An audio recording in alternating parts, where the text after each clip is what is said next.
Hi there, welcome to theclearskinessentials.com. I'm Natasha St. Michael, and today I want to share my update on my experiment with bathing with cold water.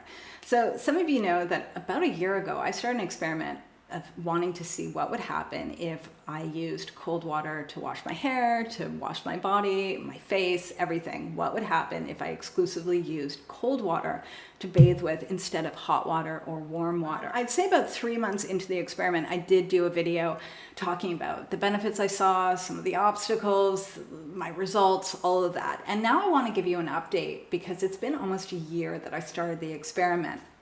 And for those of you that don't know, when I started the experiment, it was easy because we had just moved into our new house that we're still constructing.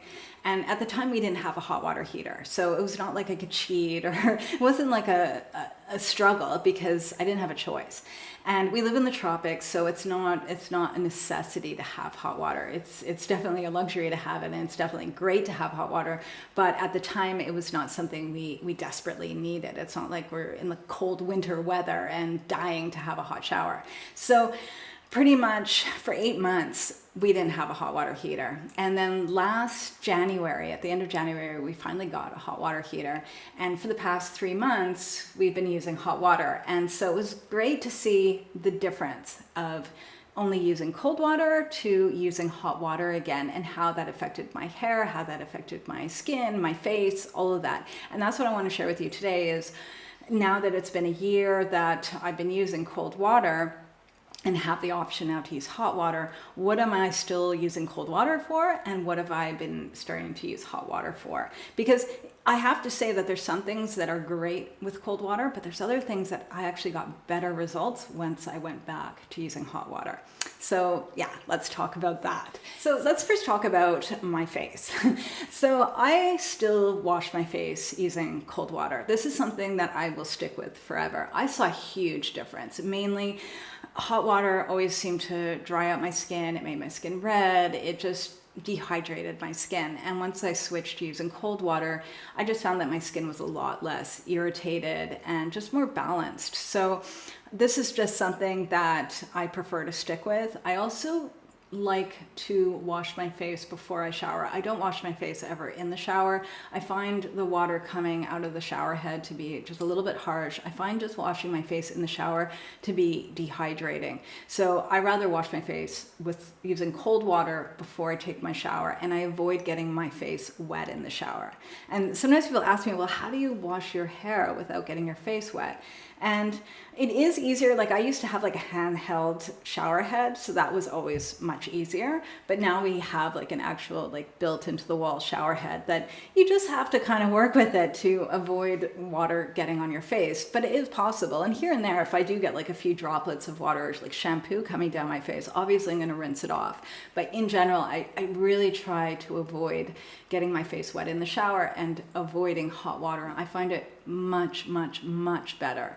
So that's something I'm definitely going to stick with, I think, pretty much forever. And I don't find there's a difference in how well it washes my face if I use hot water or cold water. It's like, as long as I'm using a mild cleanser, everything comes off and it's all good.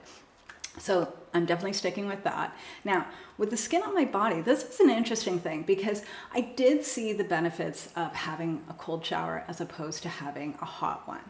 Definitely. Like, I didn't get out of the shower feeling like my skin was like tight and like flaking and drying off. But I can say is that I used to struggle a lot with dry skin on my body, especially like dehydrated skin. And my skin would be very kind of, you know, when your skin is so dry, it's scaly and powdery and kind of flaky. That's how my arms, my legs used to be. And for me, the best solution for that, the best treatment was actually using glycerin.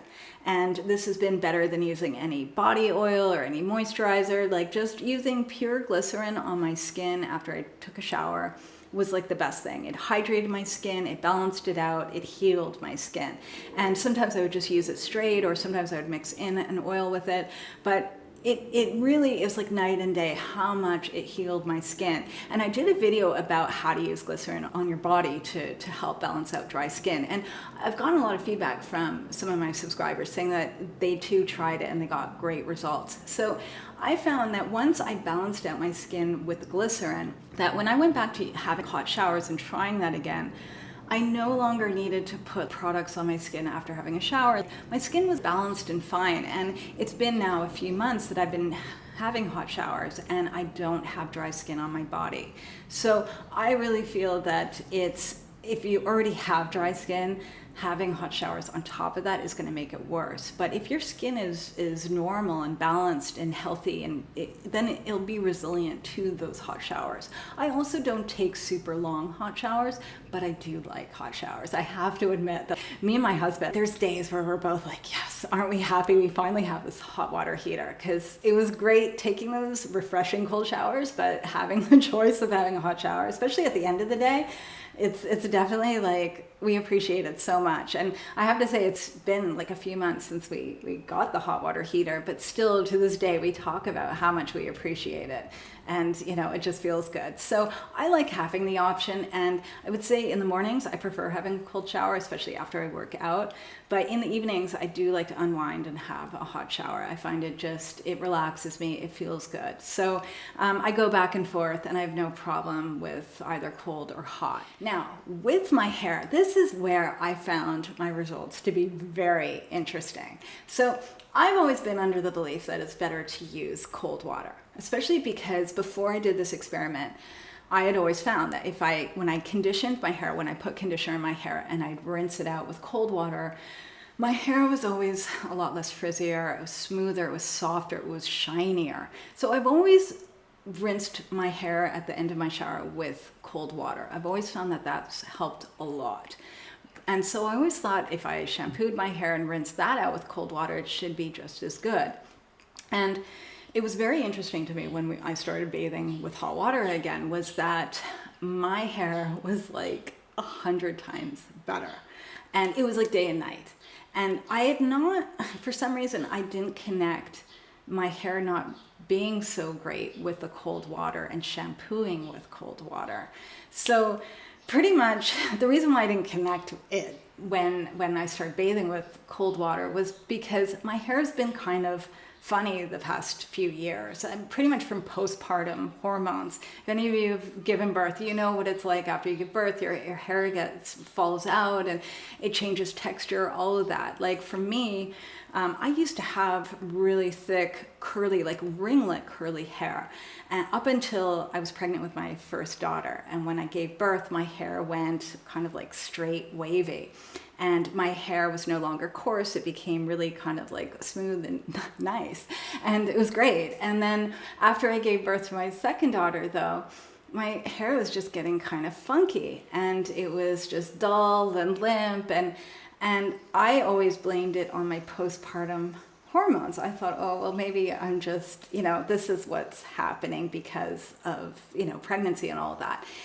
And then it wasn't until I started shampooing my hair and rinsing it with hot water did I see a huge difference in my hair. It was suddenly like I had volume and shine and lightness, and my hair just was so much better. So I realized that the cold water, like rinsing out shampoo, it's actually, for me at least, it's better to actually use warm water or hot water, that I'm really getting it out of my hair and I'm really cleansing my scalp and getting rid of like buildup and all of that. So I will never go back to washing my hair with cold water unless I'm somewhere where there's no hot water. But in general, on a routine, like day-to-day basis, I'd rather be washing my hair with hot water.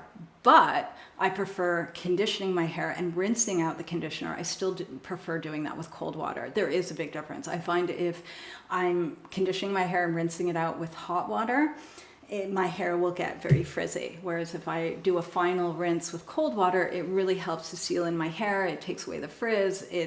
My hair is much shinier and just healthier. So shampoo with hot water, condition with cold water. So it's been an interesting experiment because I'm really happy that I did those 8 months of just cold water and then went back to using hot water and seeing the difference, because it was like night and day with a lot of things. And some people had asked me as well, with the water we use at our house, is it municipal water? Do we have chlorine in our water? Well water? What is it? So our home water it's very hard water. I would say where we live now compared to where we were before in Bali, our water's even harder.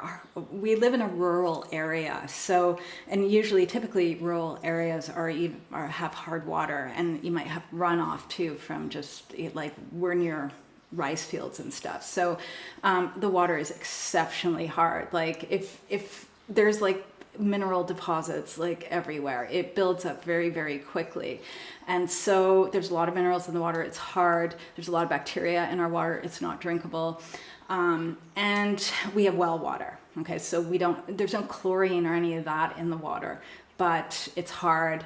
And I think that might be why I do better with using hot water to wash my hair, is that it's hard sometimes to wash out shampoos and things with hard water. A lot of times it just won't come out. So I think that's why I saw such a huge difference in my hair using hot water, because it really got all the product out of my hair. So so there's no chlorine in it, nothing. And I used to, though, in our old home, I did have like a shower, like a filter on my shower head.